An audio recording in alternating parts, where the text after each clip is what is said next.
TV লয়ে কই যায় ভাই এটা তো লাশ ভাই। 32 ইঞ্চি টিভি আবার লাশ হয় কেমনে ভাই এখন 32 এর দামে 43 পাইতাছেন, তাহলে 32 কি ভাই? তাহলে এটা 32 তো লাশই হয়ে গেছে ভাই। এটা নিয়ে খবর দে।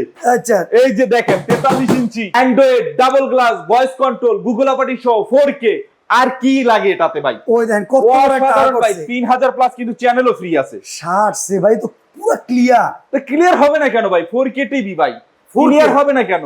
অবশ্যই অসাধারণ গুগল দেখছেন? অপারেটিং সহ 4K টিভি ভাই। এত সুন্দর ক্লিয়ার আবার হ্যাঁ ভাই, display। এটা কিন্তু ডাবল গ্লাস। যে গ্লাসটা ইউজ করা হচ্ছে এটা হচ্ছে আই প্রোটেক্টর সহ গরিলা গ্লাস এবং ডাবল গ্লাস কিন্তু। আচ্ছা ভয়েস কন্ট্রোল আছে কিন্তু ভাই, মুখে কথা বলা টিভি ভাই। 32 ইঞ্চির দামে আসলে কেমনে সম্ভব এটা একটু বুঝিয়ে দেন ভাই 32 এর দামে যে টিভি নিচ্ছেন সেই দামেই প্রায় 43 ইঞ্চি টিভি পাচ্ছেন ওকে এটা দাম কত পড়বে ভাই, মাত্র 23500 ভাই। 23500 23500 অন এই সেম ফিউচার যদি একটা 32 টিভি কিনতে হয় কত লাগে ভাই?